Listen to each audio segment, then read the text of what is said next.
Order. Good afternoon and welcome to the Women and Equalities Select Committee. Today's session is the inquiry into female entrepreneurship and will provide an overview of female entrepreneurship in the UK as it stands. The session will also look at the current state of female entrepreneurship, the barriers to women seeking to start and sustain and grow their businesses, and the sectors in which these barriers are greatest and how we can overcome those. So I want to just welcome our first panel. Welcome to Debbie Wosskow, the co-chair at Invest in Women Taskforce. She's joined us virtually. Thank you very much for joining us. Jill Pay at the Gender Index, and Stephan Welton, the chair of the board at British Business Bank. Thank you, all three of you, for joining us today.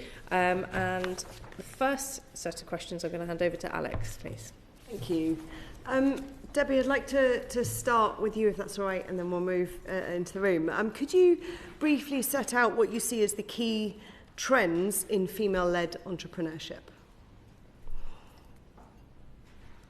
Of course. Hi everyone. Sorry not to be with you in person. So we need to understand that the UK is currently a pretty terrible place to be a female entrepreneur. So women receive significantly less capital than men, and in 2024, just 2% of equity investment went to back a female founder, down from 2.5% in 2023, whilst all male teams receive over 80% of the venture capital allocated in 2024. So in my own experience of being a multi-exit entrepreneur, I've built and sold 3 businesses over the last 25 years. Things are getting worse and not better. And as to why, there are many structural reasons, but the key data point is that men are less likely to back a female entrepreneur than women. So a female investor is twice as likely to back a female founder than a man. And that men are twice as likely to progress through to investment committee stage when they're pitching for investment. There just isn't enough diversity in investment in the UK. Just 15% of investment committees are women, and people back people that they know. I think none of this is a criticism of the male venture capital industry, but their job is to pattern match. And there are swathes of talented women who are being overlooked. Thank you very much. Jill, did you have anything to add to that picture? No, I absolutely endorse what Debbie said. That's the picture as I see it as well. Okay, Stephan, for you? Yes, I mean, it's clearly, I think the evidence is pretty straightforward. So therefore the question is, why is that happening? What do we need to do to increase the number of female investors? And we're talking a lot about investment here and venture capital. There are obviously other sources of finance for female-backed businesses.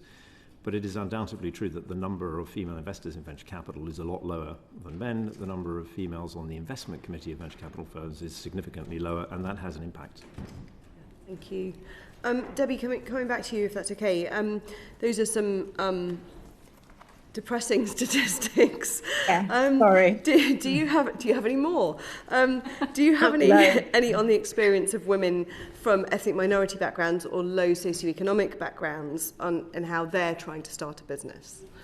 Well, if the picture is bad for women, it's truly appalling for Black and brown women, and there's a huge issue around class and social mobility. So if you take that amount of capital backing female entrepreneurs in the UK and you look at Black and brown women, you're down to 0.00% of. And I think that the stat is only 10 Black women in the history of raising capital in the UK have raised over £1 million.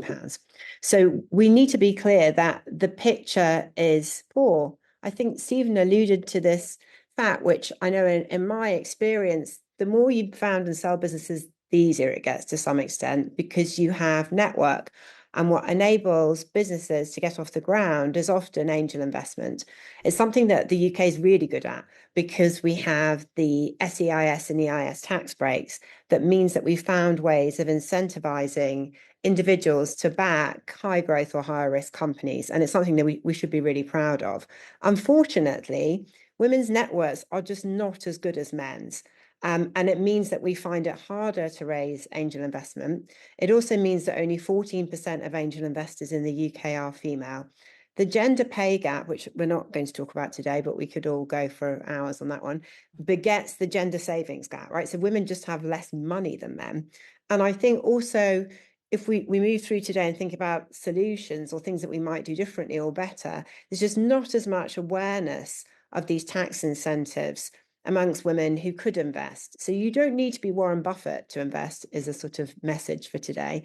But women just don't do it in the same way that men do. And because a woman is more likely to back a woman, then that is also alongside just not knowing where to start, what can hold female entrepreneurs back. So there are some more stats. Positive stat in all of this. Women-led businesses deliver 35% better returns than male-led businesses. So in all of this, I know that we're going to talk and we'll come on to talk about the Taskforce, which is obviously motivated by purpose, but very importantly, everything that we are doing for the Taskforce, and really everything that I do, is motivated by profit. This is just an untapped asset class that should deliver investors great returns. And as part of the UK's growth agenda, we are lagging. And we're going to talk a little bit about British Business Bank and other bit jargon, LPs, limited partners, GPs, investors. I think there's much more that we could do to actually drive growth. If women founded and scaled businesses at the same rate as men, that's an extra £250 billion to the UK economy. And I think we need that money.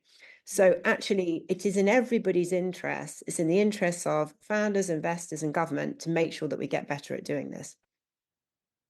Thank you very much. Open up to anyone who wants to, but why do you think the proportion of businesses and fast growth businesses that are female-led reduce from 2023 to 2024? Have you got any reasons why that might be the case? I can go a bit on that if that's helpful. I think one of the things that drove a lot of venture capital investing in 2024 was AI. And the statistics on AI are that there are very few female founders in AI. And I think that's another thing that we should watch, because AI is the language of the future. And if we look at investment in UK AI startups, it's doubled in the past year to £3.5 billion. But male-led AI startups, the average deal was 5.3 million, while female-led AI firms' average deal was just 800k. And 7% of founders in AI are women. So that's what drives a lot of the stats, actually, that we are not at the coalface in the businesses of the future. And even when we do raise money, we raise significantly less. That's it. The underlying trend here is obviously problematic, but it's worth sort of just looking at the bigger picture. So maybe just a quick background. The British Business Bank is the UK's economic development bank. Our role is to improve access to finance for SMEs, all SMEs right across the UK. And SMEs clearly come in lots of different shapes and sizes. Some of them are very small, some of them are sole traders, some of them get up to the sort of more economically impactful businesses that we're talking about in the venture capital community. But we are trying to sort of intervene where we see different gaps in different ways. So if I give you an example, the bank runs a startup loans program. This is $25,000 to an entrepreneur. We have the ability to direct that on a regional basis. 40% of those startup loans, and there's over £1 billion that's been lent so far, has gone to female-backed entrepreneurs. Another 20% has gone to people from a different ethnic background. Now, that is not the sort of company that we are talking about in the venture capital world, but it's really important in terms of the economy. So somebody borrowing a small amount of money, or 25,000 is a large amount of money, has got a very different potential to somebody trying to raise a venture capital fund. So I think when we look at this problem, we should recognize we're talking about hundreds of thousands of different companies, and they need different requirements. The bank, over the course of the last 10 years, has facilitated finance flows of over 30 billion to over 200,000 companies, and that's more than 20,000 a year. So one of our roles, which is why we're very keen to sort of support this inquiry, is to provide evidence of what we see on the ground in different companies. And then going, I suppose, to the heart of what Debbie is saying, over the course of the last few years, you've basically seen no change. So it's marginal, but it's the same. And there are a number of factors there. we certainly subscribe to the view that if you had more female venture capital firms, and by that women in a senior position in those venture capital firms, and women making decisions on investment committees, that will make a difference. And that's something the bank is actively trying to do. We've invested in some women-backed funds very recently. We announced one today, not just because there's a select committee, so a company called Revire, which we backed today, and that's 2 female entrepreneurs. A couple of weeks ago, another group of 3 ladies running Treanor Capital. So there are some shoots out there of female investors who have every bit of excitement and the same potential as males. They just not have had the same access to finance. And there is a myriad of reasons for that.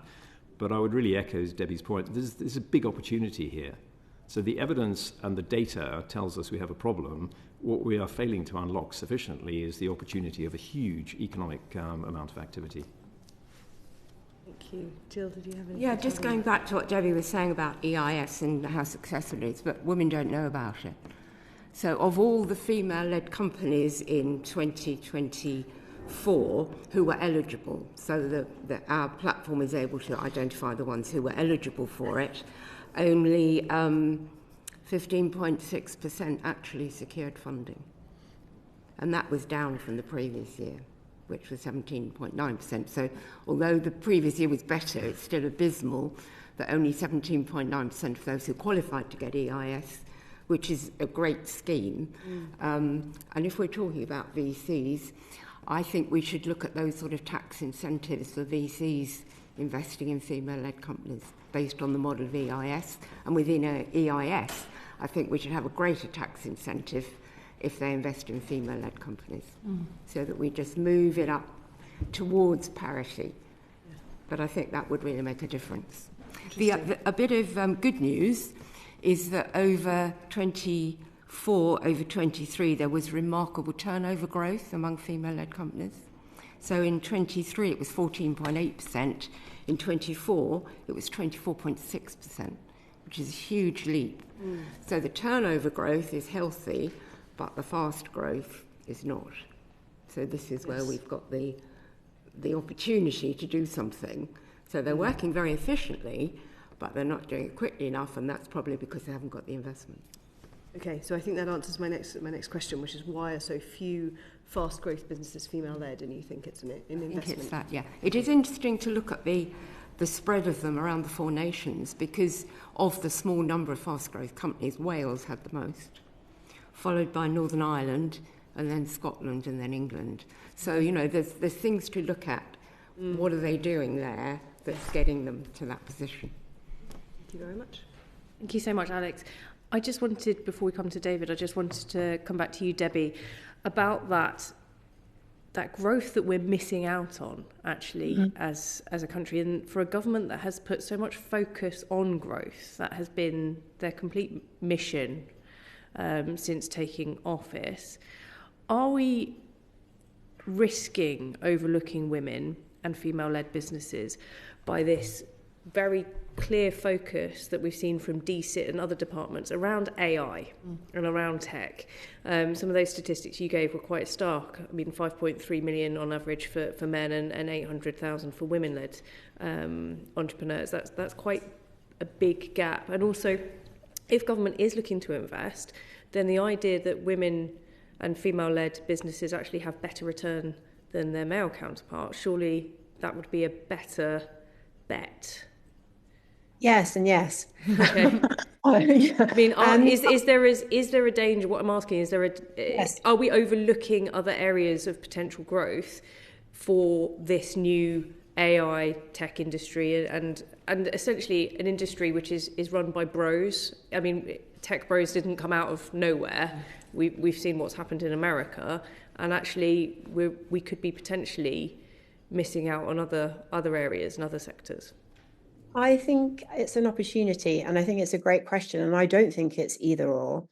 But I do think if we look at headwinds and tailwinds, there is a movement away from DE&I across the other side of the pond. And that, I think, is a huge opportunity for the UK to double down on it, because the way that I think about DE&I is around performance. And I think that we shouldn't lose sight of the conversation when we're looking at new technologies. It isn't always the case, because there are some fantastic female founders in AI, but there aren't that many of them. Women often found businesses that solve problems for women. They are more likely to found consumer businesses than men are. If you look at some of the mega hits, the unicorns, if you like, in the UK that have been built by women, they're not all lipstick and leggings, but there is a skew towards consumer-based businesses. And I know if I look at my entrepreneurial lifetime, indeed one of the businesses that I chair now, called the Better Menopause, which is science-developed supplements for perimenopause and menopause, it's not always easy pitching to a room full of men about, menopause symptoms, of which not all of them are printable, but let's say hot flushes is one of the obvious ones. The single reason for my career success, really, if you boil it down, is I'm really good at asking men for money. And if I wasn't, I wouldn't have had a career. And if you think about that too hard, it's not great, right? So I think all of the work that DSIT are doing is really important, and we need to make sure that conversation is diverse. And alongside that, we need more help with the Invest in Women Taskforce, whereby we have managed initially to create the largest funding pot in the world to back female-powered businesses in the UK. But we need government support to bring more financial institutions into the mix, because at the moment, we've had quite a lot of warm words, but not enough handshakes. And I think that's very real. And it is a real missed growth opportunity if we don't focus on that and with government support make that happen in the UK. Thank you, Debbie. And just to say, you never have to censor yourself when it comes to menopause symptoms in this committee. Okay. This is definitely a safe space to talk about. I'll go with the full 48 of them. Thank you, David. Thank you very much, and thank you all for coming in today. I'm going to focus specifically on applying for finance. Why do you think it is that women are less likely to seek access to finance? And I think I'll start with you, Debbie, if that's okay. I think it's complex. I don't think anybody ever relishes the process of pitching for money. And I think for women, the reality of that is that they're pitching to rooms full of men. And I think it's extremely off-putting. So I think a lot of what the experience is actually like means that there are many female entrepreneurs out there who would rather not take that route. I think awareness, as flagged by Jill, is a huge factor. I think many high-quality female entrepreneurs just don't know where to start. They don't have the networks. They don't have the awareness of EIS and SEIS. Jill's stat, I think, was really powerful for me, that only 15% of female-led businesses who can do. That exponentially impacts your ability to raise capital. And I think a lot of the work that the Taskforce is doing on the ecosystem side is really focused on that. It's focused on networks. And is focused on getting women started. I think that there's a lot that BBB can do to help make that happen, particularly when we look at things like angel networks across the whole of the UK. And that's been really important for the Taskforce. We were in Wales last week with the Chancellor. We were up in Scotland a few weeks before that. This is not just a South East conversation. This is a broader conversation, and we need to give women access to capital. But to come back to my point, we need more female investors. We need more female angel investors, and more than anything, we need more female venture capital investors. To my point on nobody likes raising money, female venture capital investors really struggle to raise funds, and Stephan can reflect on that from his own experience. And that's because they have the same problems, just writ large. And I think getting better at backing high quality female investors with a mandate to back women-led and mixed teams really matters. None of this is anti-men. I can say that in this room, I'm sure, and to you, David. What we really are focused on, actually, is that 81% of all male teams that raised capital last year. We need to create incentive for them to look around their female networks and bring women in as co-founders. And we need to create incentive for male investors to have female colleagues. I think that it's about systemic change. It does need a big shift, but I think you can only give people so much stick, right? You've got to give them carrot. And I think that the carrot and the incentive is capital and access to capital and access to growth and access to financial returns. And I think if you can make those rooms feel different so that women are pitching to mixed teams or women, I think you go a long way to changing the conversation. Thanks, Debbie. I'm going to come to you, Stephan, and ask you the same question. But can you also tell me whether you think there's a difference between women accessing loans versus women accessing other forms of investment into the business? I think loans and debt is more widely available, so the startup loans is accessed more by women. I think raising equity is harder because you've got to convince somebody that you've got a business that's going to grow significantly in value. And I would just pick up on one of Debbie's points, I would absolutely agree with. One of the key issues here is networks. So, and that is not just for female entrepreneurs, it's true generally. If you have networks that you can have access to, people who can give you a guiding hand, go to this particular partner, or when you pitch your business, why don't you think about doing this? There aren't enough female networks for female entrepreneurs to essentially find a safe space to work out what's the most effective route. And I hosted a roundtable, which Debbie was at a few weeks ago, with a group of female venture capitalists. So that was a strange role reversal. I was with one of my colleagues, and I think 25 female venture capitalists. So it's good to have the shoe on the other foot. And what became very clear is that a lot of the women in that room wanted to help their colleagues, saying, well, if you're going to go down this route, why don't you try doing this? That is sort of just automatic, I think, in the sort of male venture capital or investment industry, because it's just happened automatically over time. So I think this is, if you don't have enough of those networks, then I think Debbie is right. If you're pitching to a group of men, it may not be quite as straightforward as pitching to some people you think are kindred spirits. Like any sort of proposition, if you feel somebody's listening to you, that gives you a degree of confidence. So I think networks are important. Place is really important. So a lot of the work that the bank looks at is what drives access to finance. And the further you get away from London, the narrower those networks are, not just of females. So we need to improve knowledge of how to raise funding. It shouldn't be some great mystique. I mean, it's capital at the end of the day. And you need to tell people, what are you likely to need to do to convince somebody to invest in your business? And I think for female entrepreneurs, it's just harder because there are not as many role models and there are not as many networks. So at the bank, that's clearly a core part of our mantra, that we're here to improve access to finance. We absolutely want to improve access to finance for female entrepreneurs. So we are at different levels looking at that, starting with angels. There are not as many female angel investors.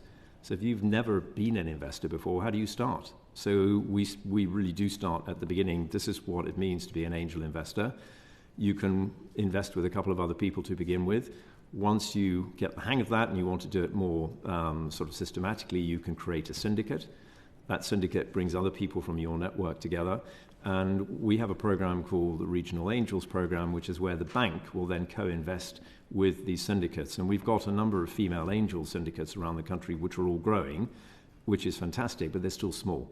So I think we recognize this problem is not going to be solved overnight, but we need to keep pushing at interventions that work, encouraging people to do this, giving them access to that capital to do this in a practical way makes a difference. And that is something that we are doing, as Debbie knows, as part of the Taskforce, but also what can the bank do that it already does, what can it do more of, and frankly, what can it do quickly, because we are up and running, and this is an immediate requirement, not just something in the future. Yeah, thank you very much. Jill, just coming to you, I'm interested in why you think women receive less finance than their male counterparts, and perhaps when you answer that as well, you could also help us understand maybe what more we could be doing to encourage women to access finance, or to help women access finance. Well, I think one reason that women don't get so much is because they don't ask for as much. So we have a lot of anecdotal stories about if a woman goes in to say she wants $1 million, she'll ask for $1.10 million. If a man wants $1 million, he'll go and ask for $2 million. Right. And that's very, very prevalent. I think a lot of this is quite fundamental about education, about women not knowing the right kind of funding to have for their kind of business and what stage they're at. Just going back to what Stephan was saying about the angel networks and the regions, there's a very good network in Wales, for example. I'm not pushing Wales here, I have no Welsh blood in me at all, but Women Angels of Wales is very effective, and they work with the Development Bank of Wales and the British Business Bank to match funds that are raised through that. I think a lot of the problem about this is that we don't know about them. So just as we were talking about EIS, people don't know about it. It's very much the same with angel networks. So Jenny Tooth, who leads UK Business Angels, travels around the country consistently trying to build the networks and getting awareness raising for it. But obviously it isn't working, is it? Because there's not enough.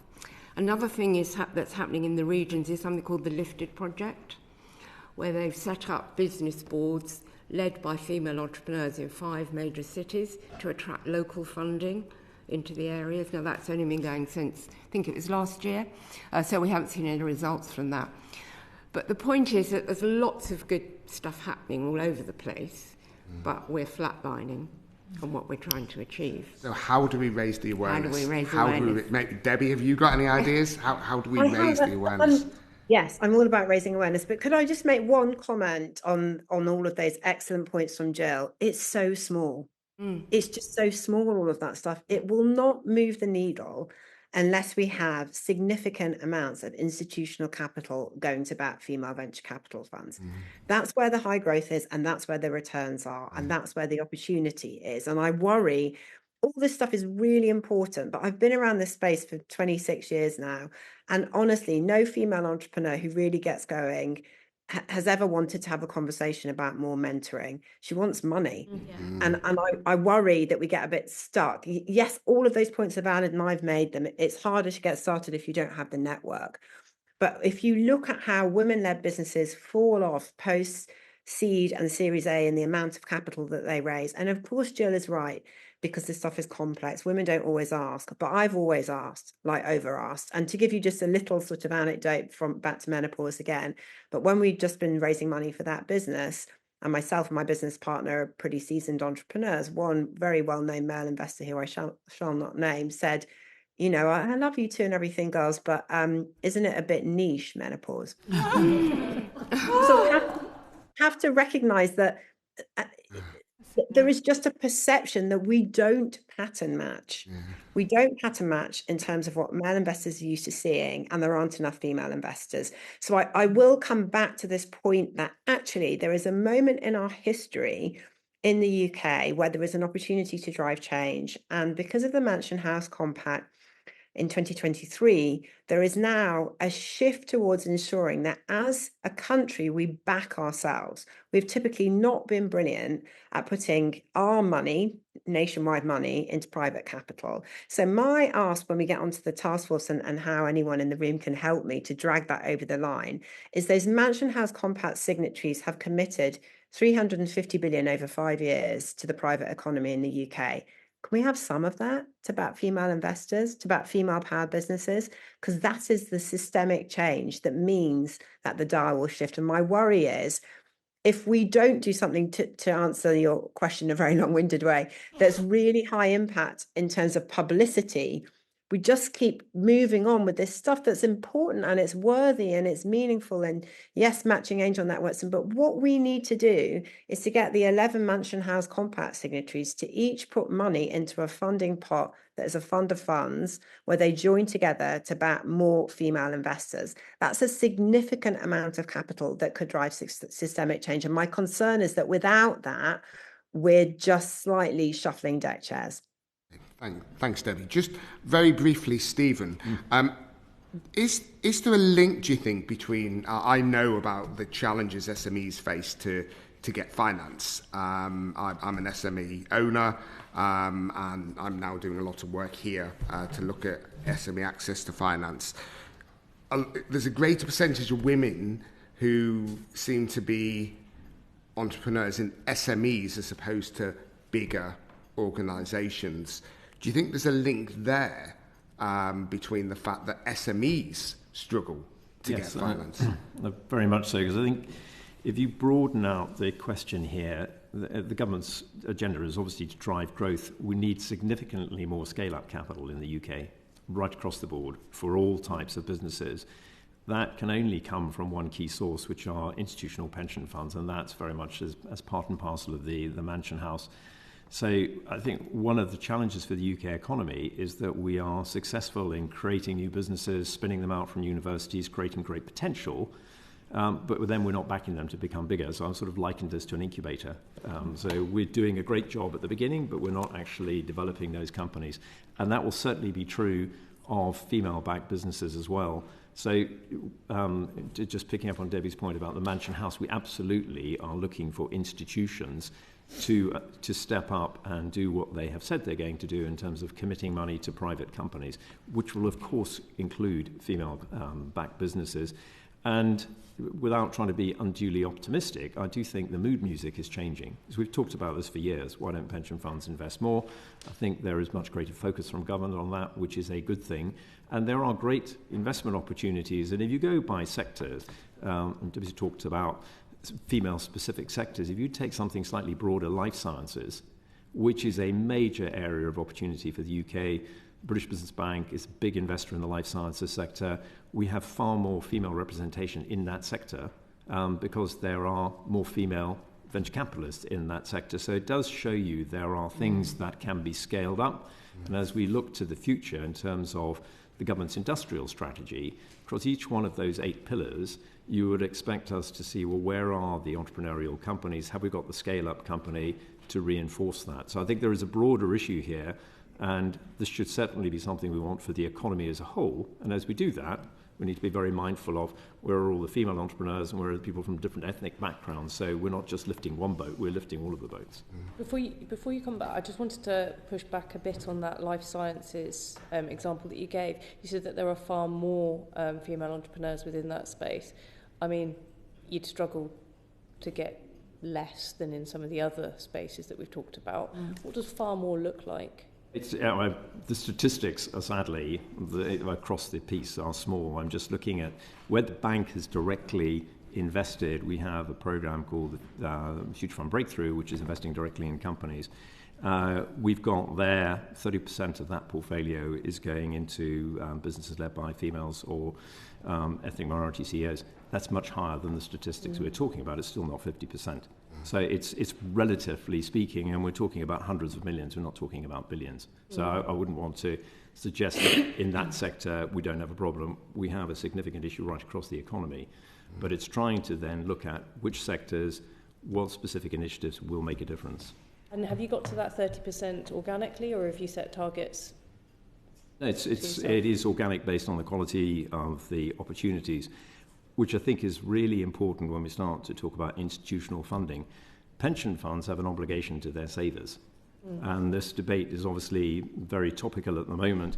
What we will need to convince pension funds of is that the returns from investing in private companies, and we're not talking about gender now, but just in private companies, justifies the risk.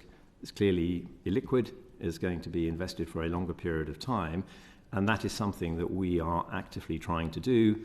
So the bank is setting up, subject to regulatory approval, a new vehicle specifically to crowd in institutional pension funds working alongside the bank. That is not an easy thing to do. It very much comes out of the Mansion House Accord, and part of the challenge is that we have to convince people that as an asset class, so investing in private companies, is going to generate the sort of returns that make it worthwhile for those savers in the long term. And that's an area the bank continues to work on, as do others. That is a big prize. And if we can unlock some of that, then definitely it gives us more capital to support the businesses that we're talking about now. Thank you. Final question for you, Jill. To what extent do you think structural issues such as the gender pay gap restricts women's abilities to raise finance? I'm not sure that is a big influence on it, actually, the gender pay gap, because the reporting on the gender pay gap tends to be in larger corporations that it's reported. So I'm not convinced there's an actual impact on that. There's more of a difference of gender differences that I think is on the ability. But going back to what everybody has been saying, it's about seeing people across the table. You know, we're a fairly diverse group in here, but when you're looking across the table at three, forgive me, men in white men in business suits, and you're two women trying to raise money, you are at a disadvantage. And it's exactly what we're talking about. We need more diverse investment panels. But I think we also need to go back fundamentally to getting enterprise skills and financial skills into the curriculum. Because at the moment, it comes in at college and university level. But if you bring that into the curriculum at about Key Stage 2, when boys and girls are learning it together, they're seeing each other learning the same things, you haven't got a gender gap there. Yeah. But those fundamental skills are so important for whatever business you're going to go into, whether you run your own or you're going into corporate life. And on the other side of that at the moment, entrepreneurs are saying that they can't get the skilled people to take them into this digital age and who understand the innovation of AI. So I think there's a lot to be done right at the beginning of education. But I think there's also education to be done for the current, probably youngish workforce. The government's got this very good Help to Grow management development scheme, and the infrastructure of that is in place.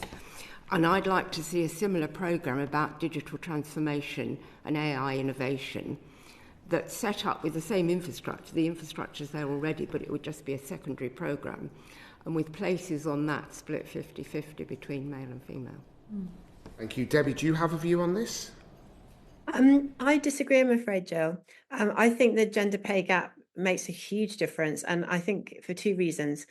The first is you have to be prepared to take a risk if you're founding a business. And I think it's much harder for women who've got less money and less savings to take the risk in the same way as men. So I think it has an impact on entrepreneurship readiness. And I think the second point is that it definitely has an impact on female angel investors, and therefore has an impact on women's ability to raise money at the early stages. So I think it matters. The mean age to start a business in the UK is 33, and today isn't the right forum to talk about childcare and childcare costs, but Stephan will absolutely support that. When we did do the round table that BBB hosted for female investors, the topic always comes up. And there's no ask around that other than to say that I think women's earnings and the state of women's bank accounts at the moment in time when they're thinking of starting a business is different to men's. And that absolutely does have an impact on top of funnel. I get asked all the time in different ways, well, isn't this just because women don't start businesses? Well, women do start businesses. Not as many women scale up businesses as men. But once they get to raising money, men are twice as likely to get through investment committee as women are. But I think that we are held back by a lot of different things. But I think what we need to do is focus. And I think that's definitely my role in the task force, is to focus on how we can get more female investors in the UK and a wave of money backing female investors with private capital in the UK. Thank you. I feel like I'm hogging all the questions here, but I'm just going to ask this last one, if that's okay, to you, Stephan. So, obviously, the 1 million annual revenue threshold for the equity investment that's required by the British Business Bank. Well, if the gender pay gap is there and is impacting women, is there any scope to reduce that by 25%, for example, for female entrepreneurs? Well, to reflect the pay gap? I think Debbie's right. I think for anybody starting up a business, you can't live on nothing. So, and setting up a fund can take you, 1 or 2 years. So it is a practical limitation. And again, back to the workshop that Debbie was referring to, one of the practical suggestions from the female venture capitalist was, with these funds you're talking about raising 50 million, that's a lot of money. How are we going to raise 50 million? That could take you a long period of time. So one of the practical suggestions was, could you raise smaller funds? And the bank has a very successful program that it's done for over 10 years now called the Enterprise Capital Funds, designed for first-time fund managers. Because often if you're raising a fund, people say, well, invest your first fund and see how you do, and we'll look at the second fund. And that's not much help if you're trying to start to begin with. Trying to make those smaller is something that we are actively looking at. So taking feedback, because if you're raising a smaller fund, or if you're an angel investor and you've got a smaller amount of capital to invest, which the bank can support, as I've mentioned, through things like the Regional Angels program, what you are starting to do is to develop a track record, and you're starting to back 1 or 2 companies, which is going to make it easier to then raise larger funds. So I think we recognise that if you just have one entry door, as it were, that makes it really difficult. So trying to create different ways of coming through to this. But fundamentally, we want to encourage people to take the risk of setting up a business, and the best way, we're talking about venture capital, is to have more female investors, because they will naturally have a different perspective, a different risk appetite, and I think it will be easier for women to raise capital from those. Thank you. Thank you all. Thank you, David. Just quickly, Kira, did you have something on? Yeah, I think we're coming to this for the second panel, but Stephen, you mentioned networks, and I just had a question around the networks that you mentioned that men have access to, but female entrepreneurs don't. I wondered if there is something that could be done around putting the onus on some of these male networks to invite and include some of the female entrepreneurs rather than leaving the onus on women to set up these spaces and these networks for themselves, because it sounds like there's a problem with inviting women in to pitch to investors that are made up of all men, and actually if we keep those spaces separate, aren't we going to just exacerbate the problem? And surely we need to be coming to a space where actually we're starting to equip women with the skills that they need to pitch to these all-men panels, so that they can then start to take some of those seats at the table. That's kind of how I understand it. Is that Yeah, correct? I think that you're being very practical in that question. I would agree with that. Yeah. One of the things the bank does every year is called Business Finance Week, which we do right across the country, and it's specifically to try and have practical sessions on how do you raise money. A lot of businesses are not investable because they don't know how to write a business plan in the sense of a business plan that an investor will back. How do you do it? Yeah. Can you have just practical examples of that? And going back to the roundtable we had recently, one of the female investors there was saying, well, can't you just give us a book? Just tell us the A to Z of how to raise money. So what does the plan need to look like? And we are doing that. I think with the advent of technology, we'll be able to make that a little bit easier. But networks and getting people together is something we spend a lot of time on. So the last couple of days I've been in the Northeast, and we had lifted ventures there, going back to Jill's comment. So we are encouraging and making sure that when we have networking events, it's a good balance of people and you get that sharing of ideas. So those are the sort of things that make a difference. We just need to do them far more, and we need to raise awareness about how you raise capital. And it shouldn't be so intimidating and inaccessible. I think it's not for me. And part of that is successful companies that have raised money, successful female entrepreneurs, of which there are many. We need to make sure that people are aware of how they did it, what were the practical problems. And I think we can't just rely on mentoring, but I would never underestimate the power of encouragement from somebody who's been through the same challenges. It's not easy to raise money. How did you do that? What tips can you give us? So I think the more practical we make this, the less mystique it is, because at the end of the day, you're just trying to raise money. So how do you make it easier? Thank you for that. I know it's not either or, but I would probably echo Debbie's frustration in the whole idea of mentorship. Quite often it's not the women themselves that need to be mentored or to learn perhaps that women-led businesses are worth investing in. It's something that we hear quite a lot through other sectors. It's not just about looking at entrepreneurship, it's about every kind of sector within our economy. Samantha. Hiya, hello. I just want to start by saying my section was on investor gender bias, but we've covered so much of that off that I'm going to pivot a little bit and take the opportunity just to ask you a little bit more about the Invest in Women Taskforce. We'll talk about the role of the British Business Bank and what it can be doing, and then some recommendations that government can do. Interestingly, if you look at the latest report, the Invest in Women Code report, if anything is perpetuating biases, it is the front of that report. It is a woman in an apron in what looks like a kitchen in front of pots. And to Debbie's point, where we're under-indexing on women, female founders in AI industry, that speaks volumes. You've just said that there's more investment in life sciences because women are supporting women. So there is this like subliminal, even with the best of intentions, there's this subliminal gender bias perpetuating. Yeah. But Debbie, first, if I can come to you, this 250 million pot, it's so exciting that we're leading the front, leading this globally is so exciting. But I just wondered if you could tell us a little bit more about it. I think I remember in December seeing the Taskforce advertising for women who were going to then distribute that, but also like where it's come from. Is it going to be VC funding or loans, or how it's going to work, and how, more importantly, women founders can get access to it? Great questions, thank you. So the Invest in Women Task Force, I co-chair with the excellent Hannah Bernard from Barclays. And I think when I come on to celebrating the initial support of the Taskforce. Barclays have been really instrumental in helping us get this off the ground. What we've tried to do is to create the largest funding pot in the world about female-powered businesses, and we've heard a lot today that we think that you drive systemic change by backing more female investors. So we had 7 initial contributors to the 255 million pot, and we set a target of 250, so you'll see what we did there. And they are Barclays, M&G, the pension fund, the British Business Bank, thank you, Stephan, Morgan Stanley, the Visa Foundation, BGF, and Aviva.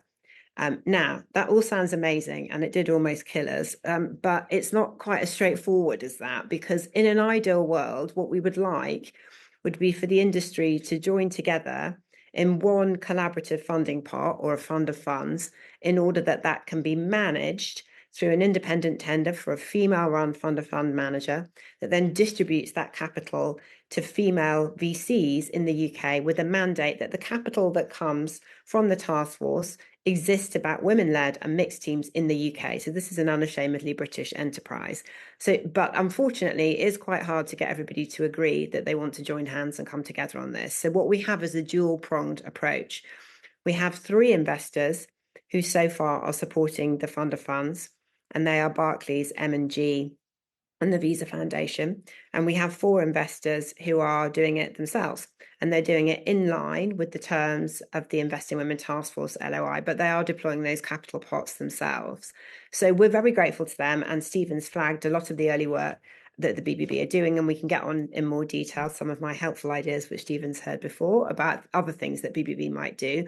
But I want to make a really clear ask today, which is that the fund of funds as it currently stands is subscale, and we need government support to accelerate the progress, in particular through the Mansion House Compact, which is a huge opportunity to unlock capital from the private sector to generate growth, but it needs to be done with a gender lens.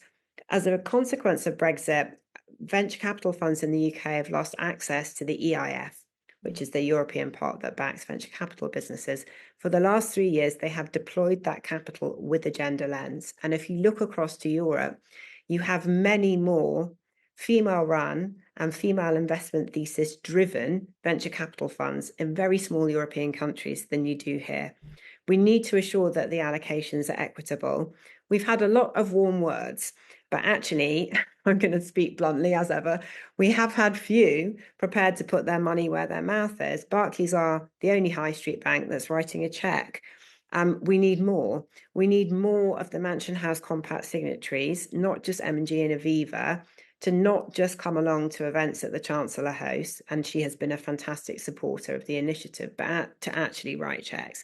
And I think it's that. We have our first female Chancellor, and she has been fantastic in terms of giving us air cover to show that she believes this is a serious route to economic prosperity. But we need more institutions to actually write cheques, and they are pension funds, retail banks, and investment banks. And they need to do that soon. Great. Thanks, Debbie. Really grateful for that. You mentioned that British Business Bank was actually one of the contributors and supporters. So I was at the celebration, the anniversary of the EIS, 30th anniversary of the EIS, and I was on a panel with somebody from the British Business Bank, and I was talking about the importance of data, and I know doing the gender pay index, that'll be important to you as well. Yeah. And one of the key challenges, but this person from the British Business Bank said, was we haven't got the data. So how do we measure something if we haven't got the data? And how do we hold people accountable at the British Bank for distributing funds to women?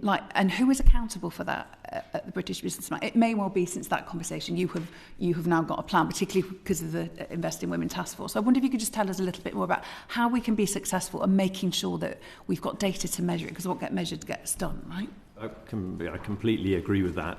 The bank has committed 50 million to the 250 million task force. The reason it's committed it is that it's actually able to invest that quickly through existing capabilities.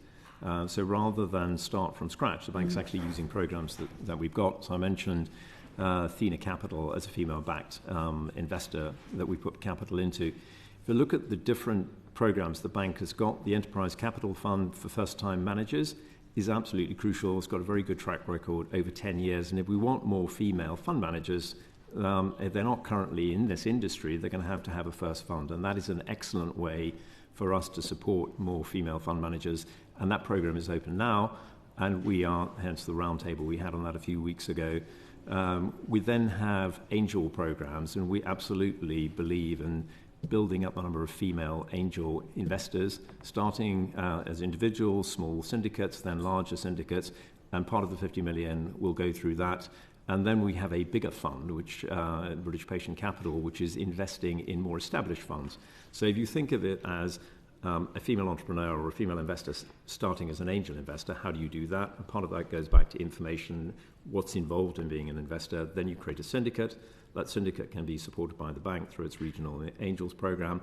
Then you get into a bigger fund, a second or third time fund. So we are actively investing the 50 million already. So, and that's important. One of the reasons we chose to go down this route is we can do that straight away rather than waiting for the whole package to be put together. And I think that's really important, because every time we make an investment, it's another example. It's another good example that you can point to. Right. And is that being tracked, though? In a Yes, year's no, time, absolutely. could we come back and say that 50 million has gone here, here and here, and this is the benefit? Yes, and one of the things that we've done internally is that the committee around looking at this 50 million is led by women.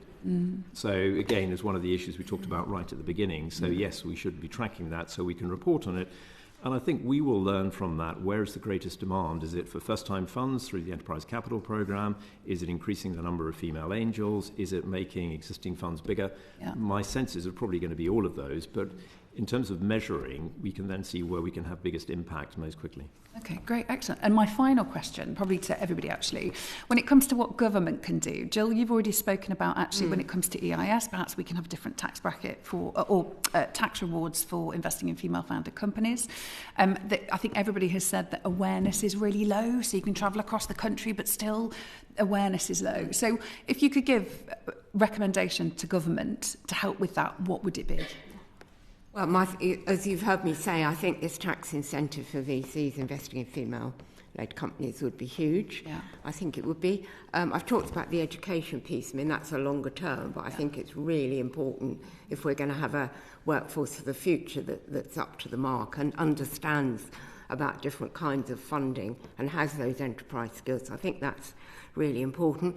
But I think a word that's come up so often this afternoon is awareness.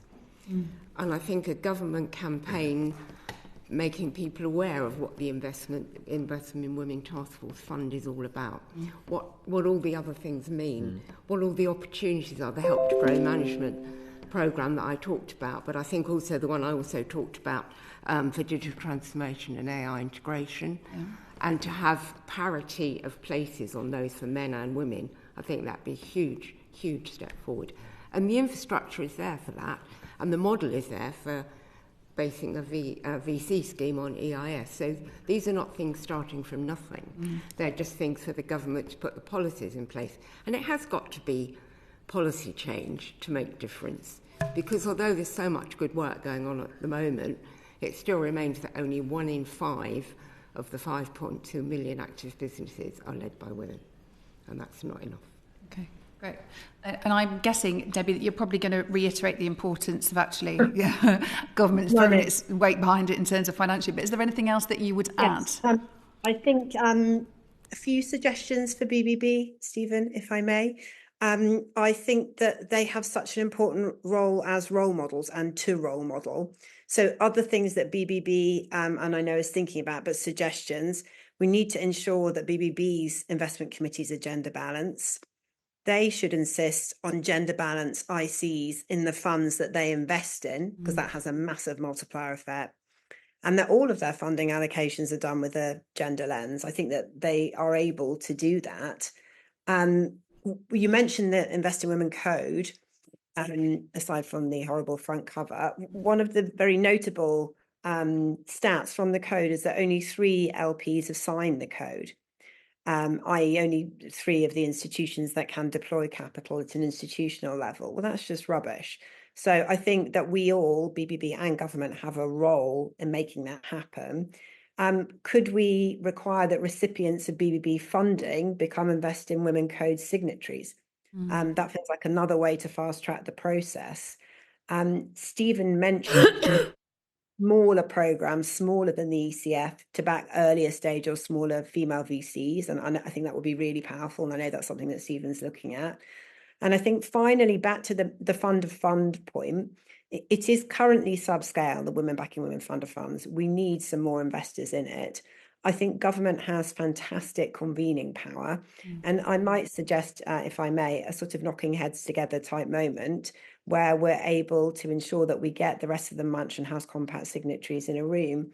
I think BBB also have the BBI Managed Funds programme, which does back fund of funds, and it's a £500 million programme. And we would like to have a conversation, as Stephen is aware, about some of that being deployed into the Women Backing Women Fund of Funds. So I'm unashamedly all about the money. I think that BBB has been a really important first supporter, signatory and partner in this process, but I think there's more to be done, and there is a lot more that government can do to help us to pull the other institutions in line so that we can make the UK the best place in the world to be a female-powered business. Excellent. You mentioned three signatories. 3 LPs, to the code. Out of how many? Yeah. So just for context, 3 out of how many? So the code, most of the people who have signed the code are not LPs, i.e. they're not institutional investors. And we've only managed to get 3 institutional investors to commit to the code. And what the code is about is data. It's actually back to your initial point. So there are only 3 institutions so far in the UK that have said that they're going to report data in line with the code. And we need lots more than that, because you made the point that what gets measured gets done. If they're not even willing to engage in a conversation about sharing data, then that just shows we've got a long way to go. Okay, thank you. And anything you'd want from government, or you'd recommend to government, Stephen? Well, I think we're working very closely with government in terms of trying to put these sort of plans into action. I would go back to a key objective of the bank is to crowd in private capital, particularly pension fund capital. So if the bank puts down £1 of public money, can we get £4 or £5 of private money? That is absolutely fundamental.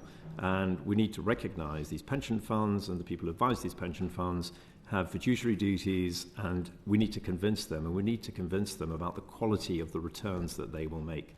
Because if we don't, they won't invest. And that is a much more structural problem for the UK.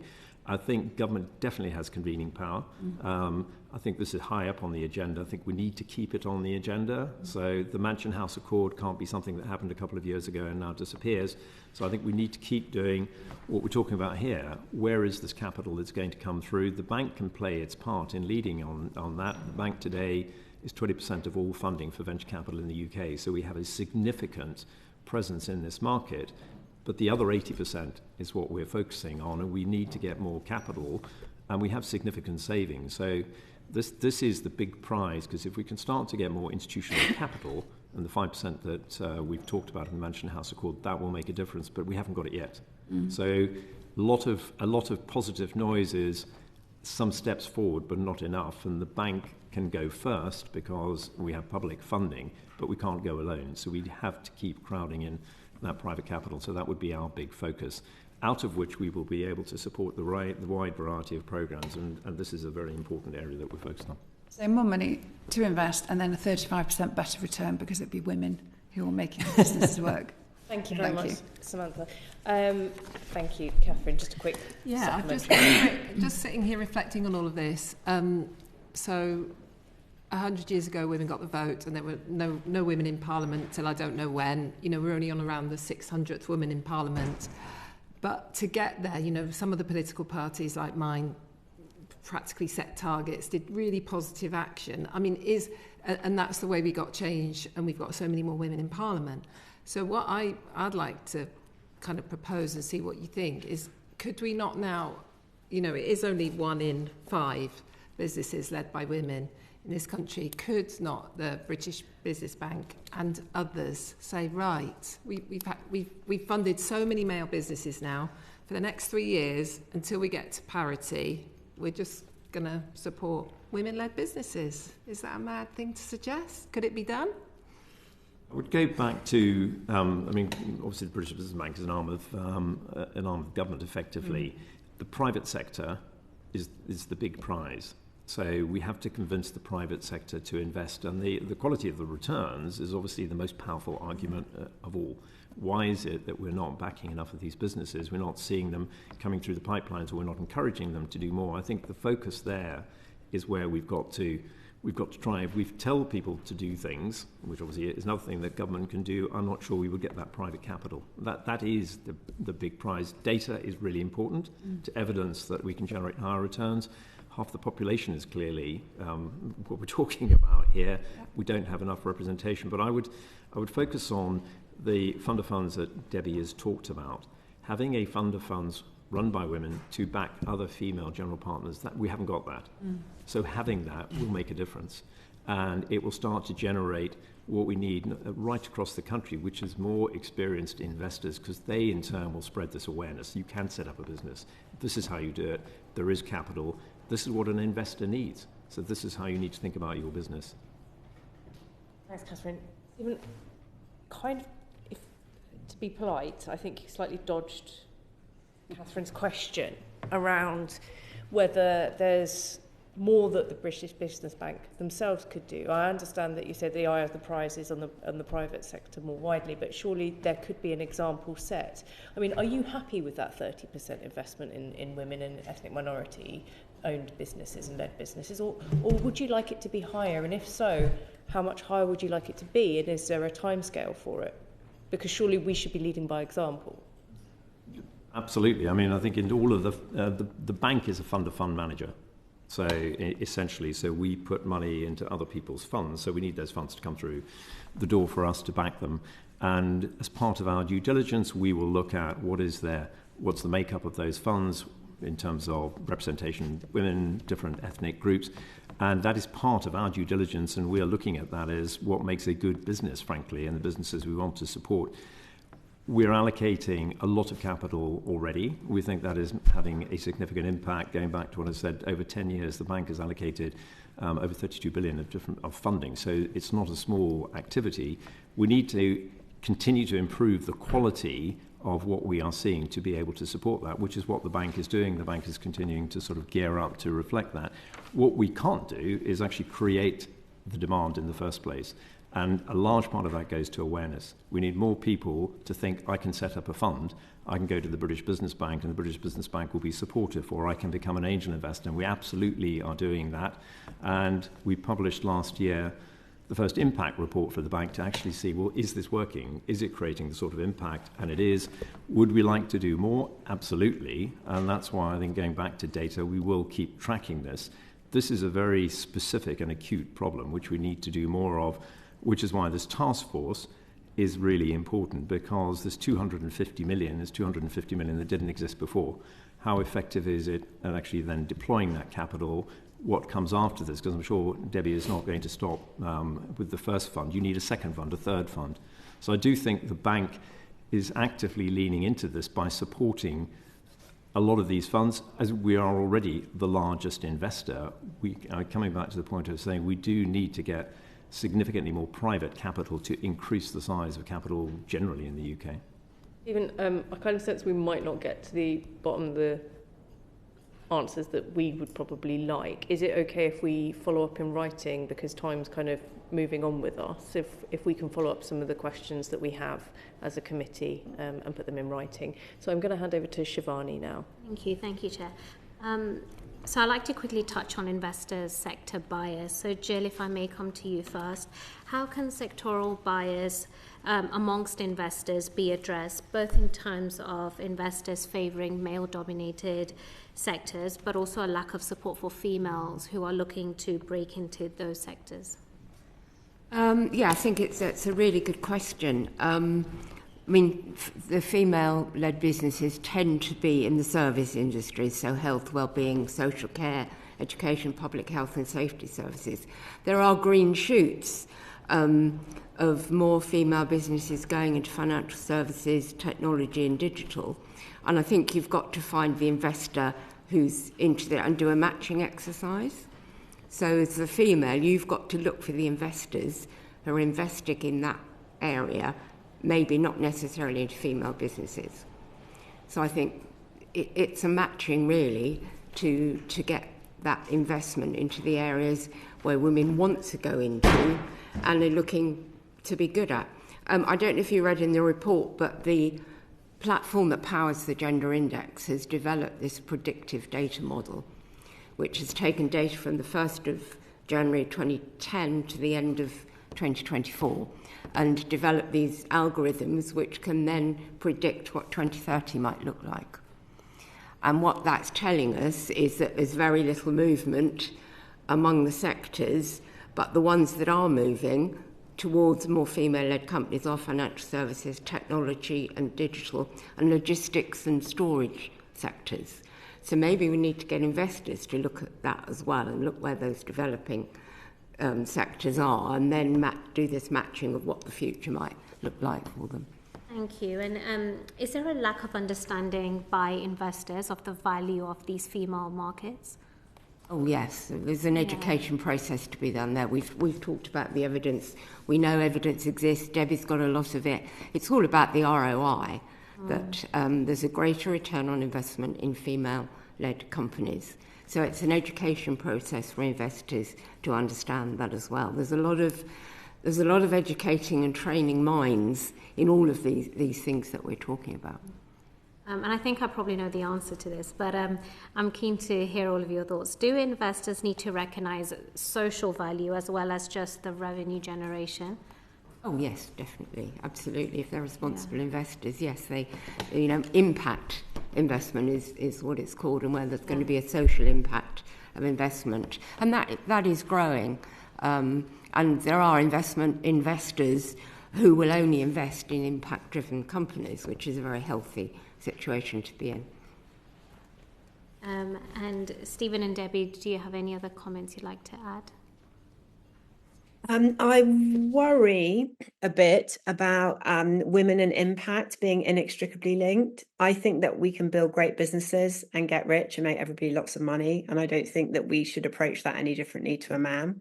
And I worry a little bit, and I definitely found that in our fundraising of the 255 million, that sometimes when you're talking to financial institutions, they misunderstand what money's for, and they think it's a foundation or charitable ask because it's only for purpose. I think as women, as female entrepreneurs, which is the topic today, and as female investors, we should be laser focused on profits. That doesn't mean, do evil, not good. But I worry when the conversation becomes an impact conversation. I think that there are some fantastic female entrepreneurs out there who are not getting backed. I think there are some fantastic female investors in the UK who are not raising money. And I think it's still the experience of high quality female entrepreneurs that to scale their business to exit, they've got to navigate a world of men. And that is what we need to change. And we change that through talking the language of profit. And I think we've talked a lot about mentoring and what women can do for other female entrepreneurs. I do a lot of that, and I invest a lot personally in backing female entrepreneurs. And honestly, my main piece of advice to them is just to talk unashamedly about money.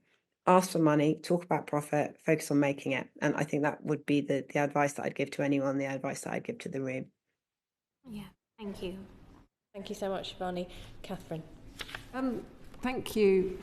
Gosh, such an interesting discussion today. I've loved it. So last week was Spring Statement Week. What would you have liked? I'll start with you, Debbie. What would you have liked to have seen in the Spring Statement to support female entrepreneurs? And at this point, is there anything else, because this is the last question, is there anything else that we haven't talked about today? You've all made various different recommendations, but is there anything else that you'd like us to know about that could really support women businesses? Thank you, and thanks for the question. I feel like I'm going to say two things. One is to repeat ad nauseum the point that I've been making, which is what would I have liked to have seen.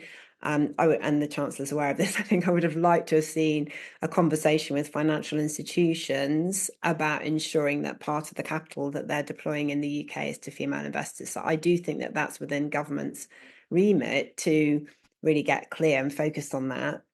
I do wonder about quotas. I'm unashamedly for them. I think the only thing that's changed the history of business feminism has been the 30% Club and Mervyn Davis's work on women on boards. And that's now a thing, right? Yeah. I sit on various boards, Channel 4 and others, and Channel 4 is a completely diverse board with the female CEO, and it certainly wasn't 15 years ago. So I'm pro quotas. The ECF does deploy its capital through gender guidelines. Now, Stephen would have a better sense than I as to exactly how they've made that happen, but our European counterparts do that. And we should be aware that it is being done elsewhere and is genuinely having an impact on the amount of capital that's going to back female investors and therefore female-powered businesses. Everything to do with the code is voluntary. I'm sounding like a complete draconian nightmare. I would make it less voluntary. I really would make it a requirement that investors have to report on this stuff. At the moment, they do not have to. And I think if they have to, that's how we see shift. So I do feel this isn't all spring statement worthy, because goodness knows there was a lot of other stuff to cover off. But I do think that we are asking the right questions, and that this group should continue to ask questions about systemic change, because otherwise I worry that anything that happens will not move the needle. Thank you very much. And thank you very much to everybody on this panel. Does anybody have any follow-up questions just for this panel? No? Thank you very much, Debbie, Jill and Stephen, and we'll get ready for the next panel. Thank you. Thank you. Thank you so much. Interesting.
frequent, you don't even flush, and they don't work. They're blocked.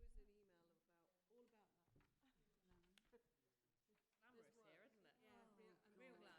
Not a single woman around the walls. No, there were never women on the walls.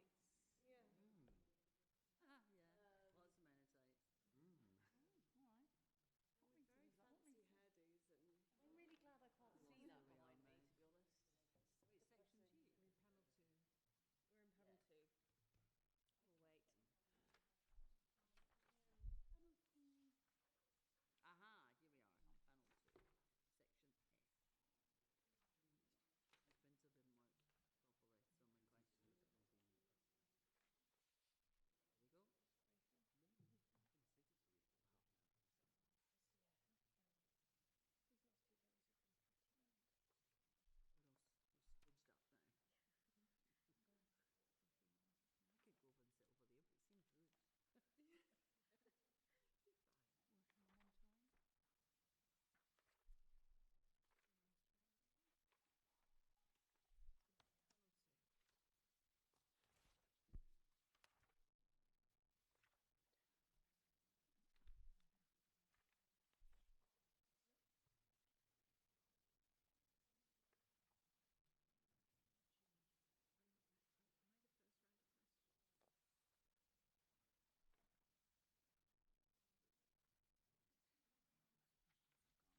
rude. Working on mentoring. Thank you very much. Are you unmuting us? Excellent. We will now continue on to our second panel. Thank you very much for your patience and for joining us today. We have with us Professor Stephan, Professor of Entrepreneurship at King's College London, Dr. Lorna Treanor, Associate Professor in Entrepreneurship and Innovation at the University of Nottingham, and Dr. Sarah Marks, Lecturer in HRM and Organisational. Thank you very much. University. At Swansea University, yes, which has made Catherine very happy, as well as every other member of the committee, but especially Catherine. Thank you very much and welcome. And I am going to hand over to Kirith. Thank you, Chair. My first question is for you, Dr. Marks.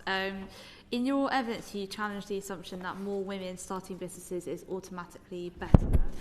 Could you tell us a little bit about some of your concerns about encouraging more women into entrepreneurship?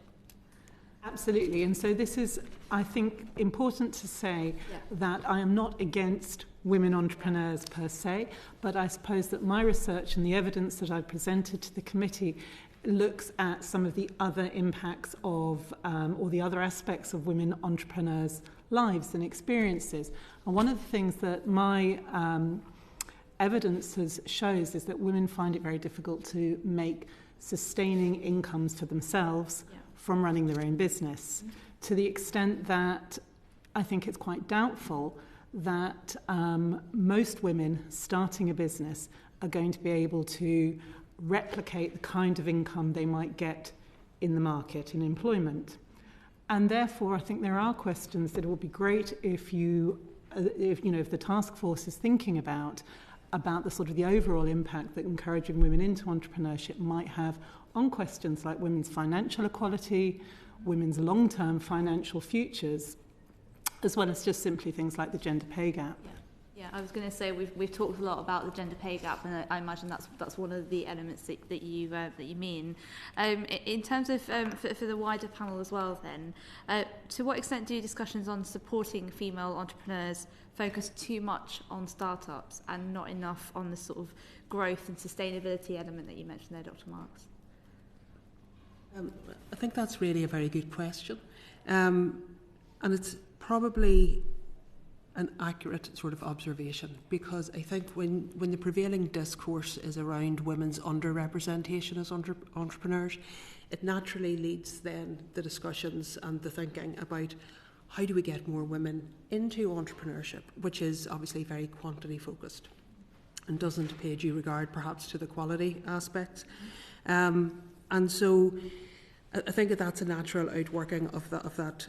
But I think really what we need to also consider, and something that my research would suggest, is that there's a very big difference between the quality of entrepreneurship and being able to make a good living and a good return to the economy. And the UK has quite a high rate of people living in self-employed poverty.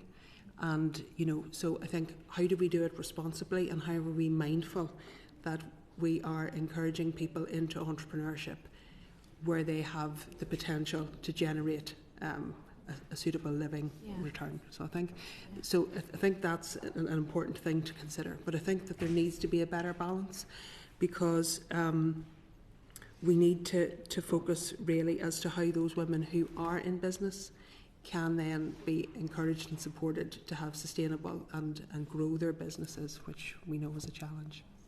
Yeah, and Professor Stephan. Yeah, I would concur with that. So I think we need to focus on all three elements, and all three elements, startup, sustainability and growth, have their own challenges. Yeah. If anything, I think it's really good that we're talking about growth. I think we're talking about startup. I feel we're not necessarily talking about sustaining entrepreneurship and making it work for women. And I would completely concur that for a developed economy, the UK seems to have a lot of necessity entrepreneurship, especially women's necessity entrepreneurship. So we see from analysis of the UK household data that women who leave their jobs to start a business, which is normally considered opportunity entrepreneurship, don't get the same uplift in well-being than men. So it doesn't seem to be a positive choice. So all the rhetoric around, it's a fulfilling career, you can design your own job and organization, which seems very attractive, doesn't seem to bear out. And I think things we're not talking about is in terms of what about the specific managerial capacity? You need to do everything as an entrepreneur, and it's really challenging. And there is a huge psychological barrier to taking on the first employee, which I think is also something we're not necessarily looking at enough. Because once you become more than a one-woman business, then you can focus more on strategy, including growth, for instance. But then you also have additional responsibilities to manage, which is not so easy. And there is the whole kind of there's a risk discussion in that as well. So my next question then is, how do we support or better support established female-led businesses so that they can be sustainable and also grow? And that's for anyone. I could give you a shopping list. Yeah, go for it. Go for it. I think a key issue is, and I think we've heard very, very much from the first panel, that this is a perennial issue. And what we've seen is very fragmented, short-term delivery. And we have seen really an evaporation of funding and potential loss of great expertise and support from the business support sector because of a lack of funding in recent times. So I think what we need to do is have an infrastructure in place and have this on the agenda over the longer term. So if we look at what they're doing in other jurisdictions, we should have a women's business committee or business enterprise development committee or something with oversight. We need to mandate data, gender disaggregated data, and we need to have intersectional aspects highlighted within that as well. We need business startup and growth support, and when any fund is accessing public money, it would be relatively easy to not just require the data, but also to require that they engage in sponsorship. So the first panel was talking a bit about mentoring, and we could say that we don't need to fix the women, we need to stop giving women more training, and we need to start getting perhaps investors to do a bit of homework. But what we could do is say, for all these white men, and business angels, 93% white men, something like that, perhaps if they're accessing public money, that they undertake to provide sponsorship to women. Because as opposed to giving someone, mentoring some advice and then moving on, the sponsorship then would require active advocacy within closed doors, would enable those weaknesses in women's networks to be overcome. through those sort of warm contacts and introductions to potential investors. So, and the other weakness in women's networks is that they don't have a high proportion of high net worth people in their networks. Women's networks tend to comprise of friends and family. And if you have women from ethnic minority backgrounds or low income backgrounds, then they can't tap up their friends and family for the same degree of initial funding support. So that constrains early access to finance, which my research shows is really important for accessing subsequent grant support and indeed then investment finance. Yeah, thank you. Yeah, of course, yeah. Maybe just because the Help to Grow scheme was already mentioned, I do think there is value in kind of these small business development programs. Currently, they're very focused on growth.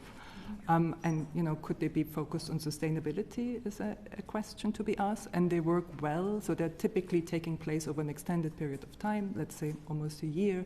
You have, points of meeting in person, focused on certain topics, marketing, leadership, you name it. And you get a lot of peer exchange. So you're building networks through the program, which are actually lasting quite a long time. Some initial ones were created by the Goldman Sachs 10,000 Small Business. But overall, there's robust evidence that they work really well. And I wonder whether, they could be, aside from the growth funds, which are important, there could be something focused on sustainability. And also B, because some of those are clearly government-sponsored, could we not ask for quotas in those? Yes. I'm a bit hesitant. I'm not quite sure whether it would make sense to set one up just for women. I think there is both pros and cons. Like, you don't want to transpire, oh, the women need fixing, so they need their own space. But actually, maybe there is some common sharing and problems. I couldn't find any evidence whether women only or mixed is better. Thank you. Yeah, Dr. Marks. I think there is some evidence that I've certainly seen that, and certainly from my experience of women-only networks, that the problem can be that women can't use them then to develop more instrumentally useful networks and to access those sort of high net worth individuals and things. And I've actually spoken to women who talk about them as kind of starter networks. That they're going to have their women's only group as a kind of starter one, and then they're going to get their, get a sense of the lay of the land, and then move up to the mixed one. Yeah.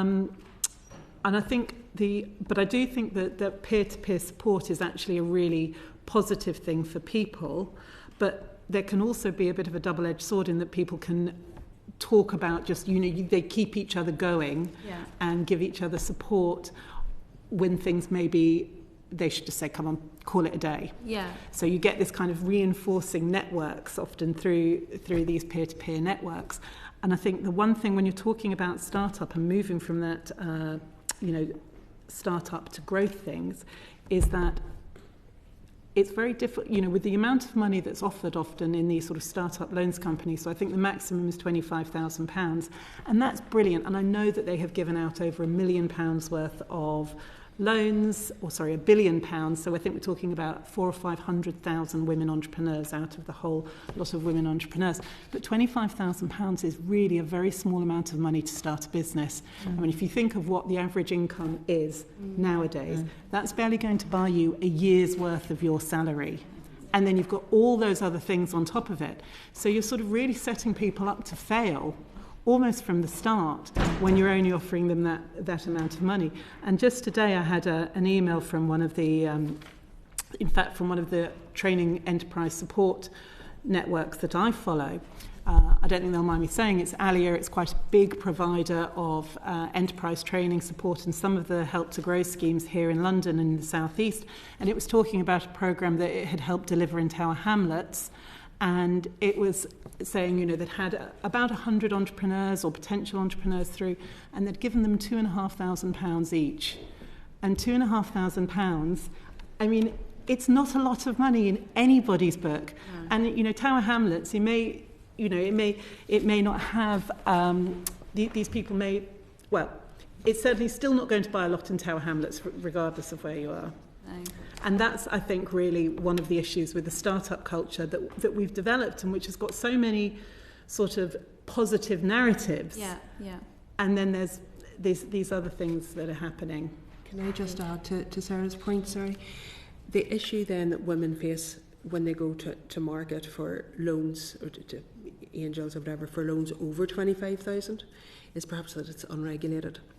And we know that they're much more likely to be asked for personal guarantees. Right. And this is where sort of, the gender pay gap and sort of the fact that they have less high value assets themselves comes into play.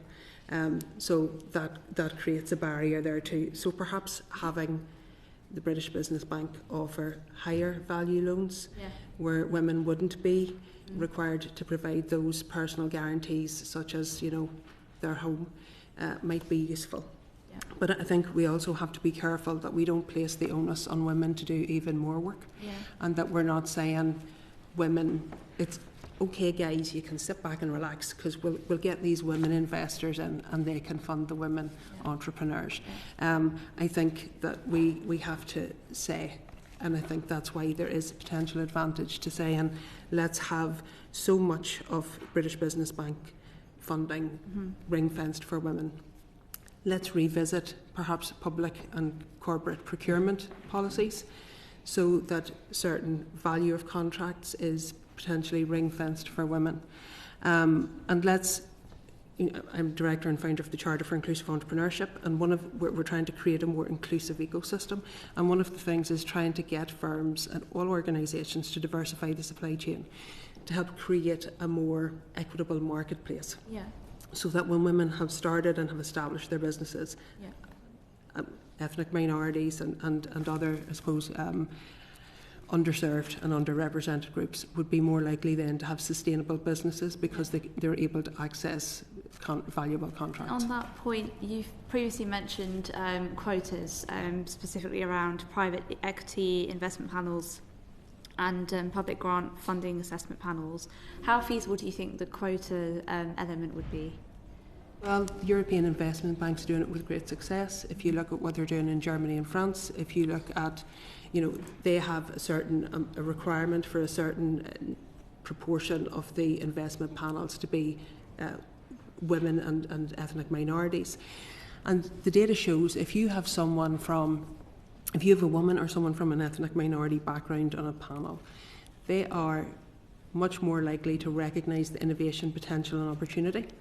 Because and the data shows that they will understand that opportunity up to 200% more than the stereotypically white man sitting beside them. Please don't apologise. So there is the evidence is there. So I think that would be really useful. Yeah. But that has to hit a threshold, of I think about at least a third in order to be viable. Yeah. Yeah. Okay, that's great. Thank you. And Professor Stephan, do you think there should be a greater focus on investment in social enterprises? And if so, how might that occur given investors tend to prioritise revenue creation? We heard Debbie earlier talk about profits. So what's your sort of stance on that? So broadly, I think having social enterprises in the economy is good for the economy because it's resilient and they tend to innovate a lot at higher rates than similar commercial counterparts. They also tend to create more jobs. I think, and there seems to be less of a gender bias at the top of social enterprises. Having said that, all is not well. So we did a study where we showed that even at the top of social enterprises, there's a gender pay gap of 29%, which is higher than, So there is this kind of, are the men paying themselves too much or the women paying themselves not enough? Yeah. Having said all that, and I think these are conversations that are for any, women-led business, kind of how do you value your time, how do you see your own pay as part of this sustaining the business and sustaining your own life? I think that's a broader theme that would really be important to, get awareness around. I think there is in the UK, actually, compared to, the rest of the world, there's a really flourishing impact investment space that was also mentioned in the first panel. And I think, there's fantastic infrastructure already there. I do wonder, so our estimates estimates by Department for Culture, Media and Sports and so forth, it's roughly that 1 in 3 small businesses in the UK have a social purpose. So it depends a bit how you define social enterprise, but broadly it's 1 in 3. And then makes me wonder, why do we have this separate? Why is this not part of the mainstream to consider that, we have an investment landscape that considers profit alongside social impact? Because it's not either or. You can, and good businesses create profits, and they can also create a positive social impact for society. I would argue we need more of that. I do think I was surprised to see that the social investment tax relief has been abolished, but encouraged to see that there's a social impact investment Taskforce currently going on. So I think that's kind of an important tool in the toolkit.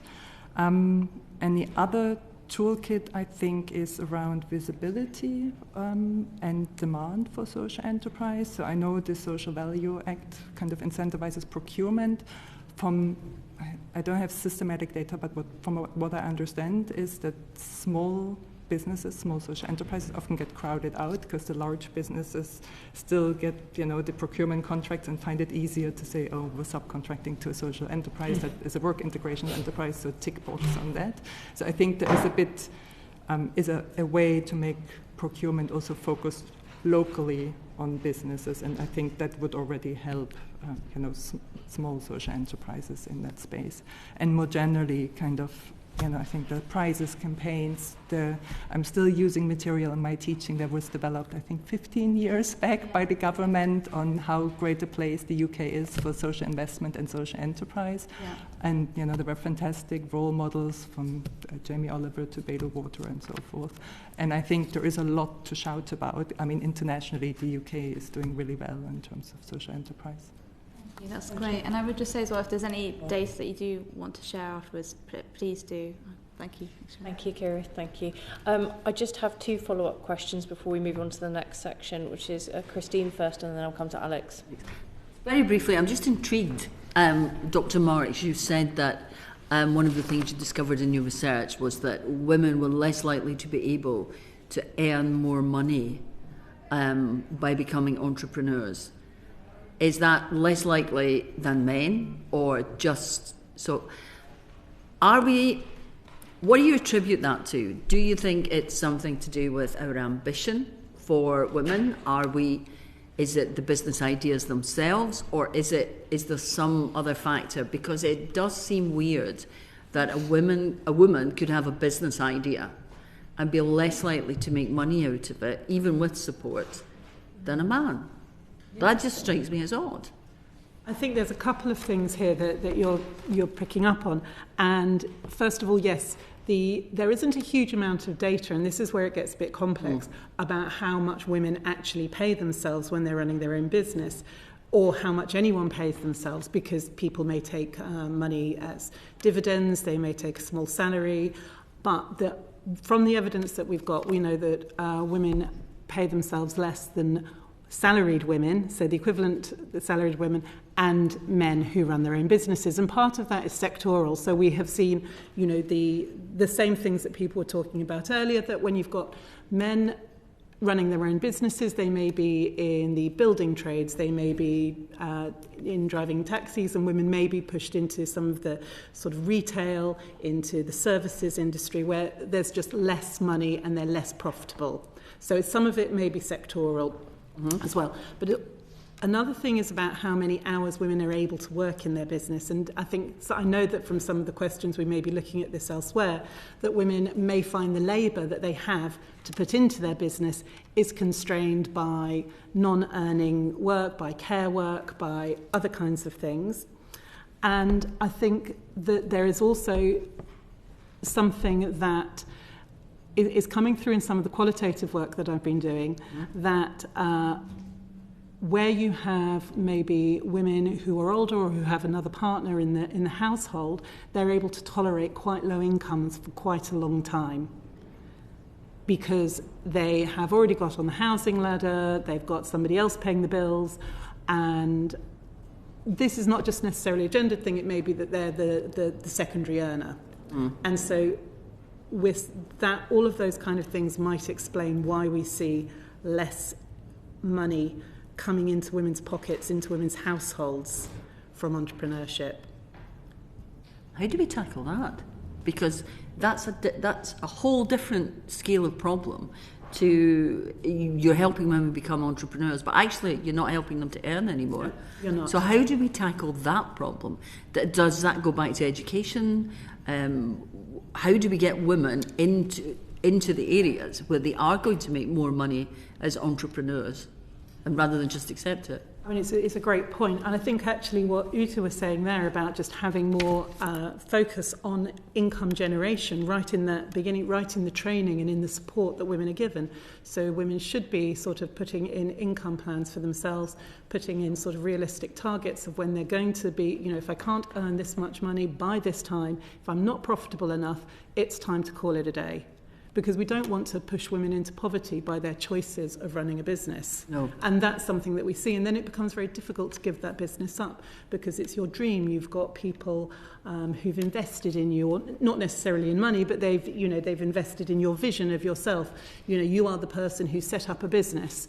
And so I think making an idea about income generation, having more less gendered conversations about money, if you like, which I think actually was something that Debbie was saying. It's all about the money. Let's talk about money. Women should be talking a lot more about money right from the beginning. And money for themselves. It's okay to want to earn money. You don't need to save the world for 50p an hour, Yeah, thank you.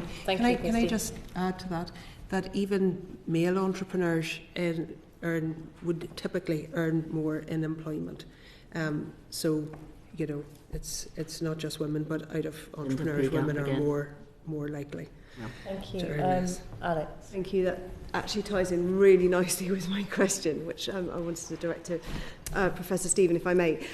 Is there a cultural issue here where women are encouraged to do good and men are encouraged to do well, and actually we should all be doing both of those things if we can? I think it's a good question, and it's certainly not, when I talk about social enterprises being a bit more gender inclusive, what I would want to be taken away from this, because there are still more men, marginally more men active at the head of social enterprises in the UK at this moment. Yeah. So I think it's helpful because we do have evidence that once women start social enterprises, they're actually more likely to go on to both start another social enterprise but also a commercial business. So it seems to be a funnel into entrepreneurship, probably has to do with skill building, maybe even has to with the realization that, just focusing on the money could be easier. There might also be pressures that reinforce that around child and elderly care, right? That where you have to focus on that. I think, so that's the first part. So there is value in this. Women tend to be a bit more attracted to social enterprise because it feeds into the gender stereotype. I think that's true. But I wouldn't want that to be that we should all encourage all women to be social entrepreneurs. I think we overall need more social entrepreneurs and any entrepreneurship should be diverse. So full stop. I think there is another part. If I flip the question, I do think that the current culture around VC investment and high growth businesses is too masculine, too aggressive, competitive, and that's not even good for all the men involved, because I do a lot of research on well-being and stress, and you would not believe how many also high growth white male young entrepreneurs get hospitalized with burnout. So I think there is a hidden problem, and if we could make the culture of entrepreneurship overall more inclusive, recognize that people have lives alongside the business, that it's not realistic to expect everybody to work ridiculous 80 hours or so a week, and only if you do that can you call yourself an entrepreneur. So if we would move away from that and would make the whole conversation more inclusive, I think we would get a lot more diversity in mainstream entrepreneurship as well. Thank you. Thank you very much. Catherine? Yeah, I have a question for Lorna, please. So it's really interesting that only 5% of female entrepreneurs say they have a mentor versus 12% of men. So what can we do to get more mentors for women who want to go into this sector? And I'm obviously aware that there is no silver bullet, and it's not just mentors, it's networking, it's everything. So yeah, what can we do to get more mentors, and any good examples from other countries that you've found? In terms of mentorship, some of that's built into some of the programs that they have in North America. So despite what's going on in the US now, but they have had a really good and long-standing sort of support program, and Canada has a really good model as well. And I think role models are really important. That old adage, if you can't see it, you can't be it. But then when you have really successful women, they tend to get called upon a lot, for different events, and they still have businesses to run. So I think there really is a role for male allies, and I think it's about engaging men and engaging men and getting them to engage their contact networks to help bridge gaps and weaknesses there. Thank you very much, Catherine. Alex. Thank you. How big a factor do you think caring responsibilities are on the ability of women to pursue entrepreneurship? I'd like to direct that to Dr. Marks, please. I think for the women who do have small children, then it is a big issue. But I think overall, and I think there are quite good statistics, actually only about 20 to 30% of women actually who are running a business also have small children. So while it is a big issue for them, I don't think we should let it cloud the whole picture of the gendered narratives around entrepreneurship as a whole. I think that would be 4 out of 5 women who run a business don't have small children to look after. Yeah. So, but for those who do, it is big, as it is for any women, for most primary caregivers, in fact, regardless of whether they're, we're assuming they're mostly women, but they may also not be women, then the cost of childcare, the expectation that you're going to be looking after your children, the fact that you may have to do that juggling is going to be big. And we know that women's labour is really important for getting a business up on the ground, and probably for taking it to that next level and for getting it to that point where you're going to get that investment. That's when you need to put all of your time into it. And it's incredibly difficult then for people who are single parents as well. Yes. So, I'm interested as well, so obviously young children are only one of the aspects of care, and we know that women do the majority of care. So is there any information in terms of women looking after older parents or partners with disabilities or any of those other caring responsibilities that sort of fill out that picture? In my research, I don't have any data on that. I don't know if you two have data about women, and we know that a lot of older women are starting businesses, but I don't have any data myself on women who are carers of older people. I don't have quantitative data, but I have, primarily do qualitative research, and there's I suppose sandwich women who do have children, perhaps early teenage years, and they still take a lot of looking after, and elder care responsibilities, and that is a challenge. But I think Sarah's point about the heterogeneity is really important, because the demands of some businesses could be less than others. So, if your business is a nail bar in the high street, it's going to be very different than, if it's a tech startup or a science startup, and you're chained to the lab because of experiments or something. So, there's that factors in. But my research also shows that there's what I call the maternity threat, and certainly when women are pitching, they have been asked, how are you going to do this and look after the children, because the assumption is that that they will have children, or that they will want to, whether or not they do. So. We love those questions. Just to add, I don't have any direct evidence, but when, for instance, social enterprise starting rates drop is what we call the midlife mountain. So when caring responsibilities both for children and for elderly peak, as well as financial demands for the household, and that crowds them out. So I think one other way to look at this, how many more women with small children could we have run businesses if there was widespread, affordable and accessible child and elderly care? That's my exact next question. Is will the government be able to unlock significant... Sorry, I was just about to say we're going to have a vote. We have only one really final question, so this will take probably about 15 minutes for us to go and vote. Are you happy to stay and we'll just finish up that final question? If everybody's okay to do that. Alex and I will be staying here. Okay. Are you abstaining? Yeah. What are you voting on?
we're going to resume with our final few questions for the Women and Equalities Committee on female entrepreneurship. Christine? Yes. Do you want me still to go straight to it? Yeah. University spin-outs are a critical pathway into entrepreneurship. But why do you think less than 9% of spin-outs are female-led? Dr. Treanor. Well, there's a research by Avery and Greenovich, probably not pronouncing their names properly, but it was really good, and it highlighted that 61% of the gender gap in academic spin-outs is due to seniority, so academic field and the level of institutional support.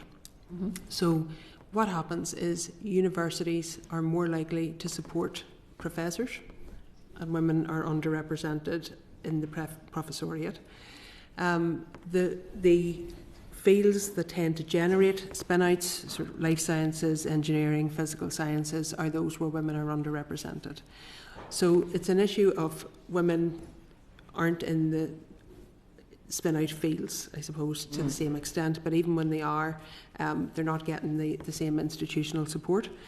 And I suppose that paper would highlight that the other 39% is due to discrimination and potentially other unknown factors.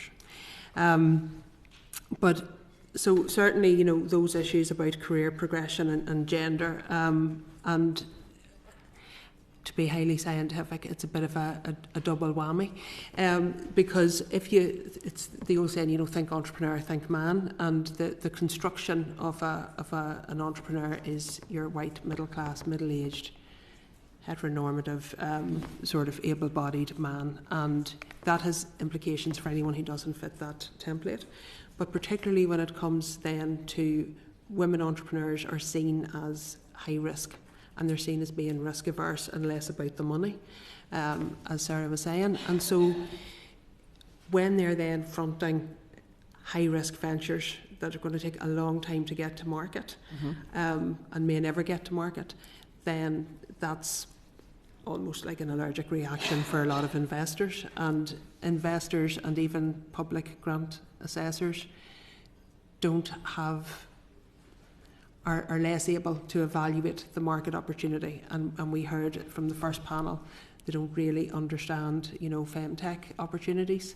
And so if you look at some of the feedback from that women entrepreneurs received in the Let's Fund More Women data, you know, women were being told that, you know, femtech's sort of done now, and women from ethnic minority backgrounds were being told that they didn't see the market opportunity. And so it's that lack of sort of cultural understanding as well.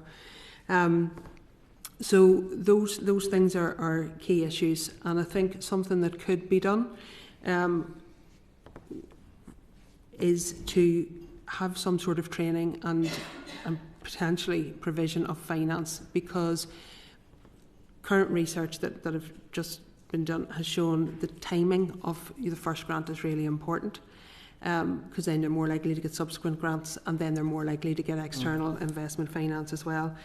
But universities can also help here by delivering targeted support. We know that entrepreneurship education is important, and that it's more effective when it's bespoke and targeted for particular sectors. So the University of Nottingham, we have a programme called the YES programme, which is targeted at STEM set, science, engineering, tech, early career researchers, so doctoral students, postgrads, and that gives them exposure through experiential learning to the commercialisation process, and builds, we know from the research, it builds entrepreneurial capabilities. So, I mean, that's something, but also there should be long-term ongoing access to enterprise education, because it isn't usually included in STEM curricula because it's so crowded. But if you're from a disadvantaged background, you haven't gone to university, and you want to start a business, you'd really benefit from that as well. So I suppose there are some things that could be done to try to help overcome sort of those barriers, but it's really gender stereotypes informing bias and career progression. Did anybody else want to add to that? Because that sounds very similar to what Dr. Marks was saying about the potential to earn more as a woman. I was actually thinking a little as well about what Alex was saying about whether women are encouraged to think of the social value and the doing good rather than the commercial potential of their research, and that may be something that could be encouraged, and that really requires sort of addressing a whole gendered narrative about work, about the genderization of work, and sort of breaking down some of those binaries. Maybe just to add, I co-lead a master's in medical technologies, entrepreneurship and innovation, which is a joint program of the business school and our fantastic health school. And we have almost gender parity in the masters, and we get fantastic student startups out of that, including led by women. So I think there is, we're not consciously applying any quota, but we're looking for diverse cohorts. So I think there is that element to it. I think that would give us more life science, spin-outs ultimately. And I think also our Entrepreneurship Institute at King's, for instance, who gets into the accelerator over time, it is now at gender parity. And I think these are without applying any quota or anything, but I think there is also something for universities, how you design your support for emerging businesses in the accelerator, but also they're really good at kind of mainstreaming to any faculty a basic entrepreneurial skills kind of co-curricular activity. And, these skills are 21st century career skills, right? How you pitch, or how you sell your ideas, how you convince others. So there's value in that to kind of move the needle. Can I just say another thing that could be done practically is currently the definition of what innovation is and what tech is very narrow. And so, if you're only going to fund, something with a focus on the advancement of science,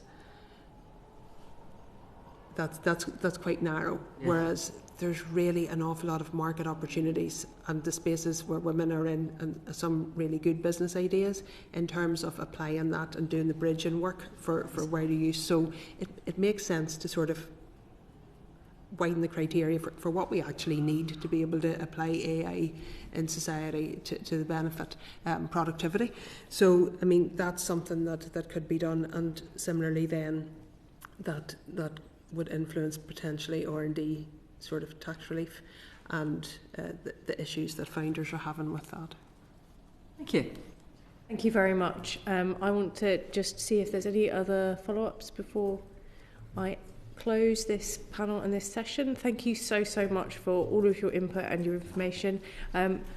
Professor Stephan, did you want to just add a final point? Yes. One very small comment, because in the first panel there was a lot of focus, rightly, on having women investors. There is a very well conducted study out there that suggests having women investors isn't quite enough. You need to make sure that whoever investor asks women entrepreneurs and men entrepreneurs the same questions. Yes. And that's in personal selection, that's pretty straightforward. But that study shows that even women investors ask women entrepreneurs more downside questions about risk, as opposed to upside questions about future growth opportunities. And that arguably is not an expensive tool to implement, so ask the same questions to all the teams. Really good point. Thank you very much. That is a really good point and a practical one to finish on. Thank you very much. Thank you. Thank you. That brings this session to a close. Order.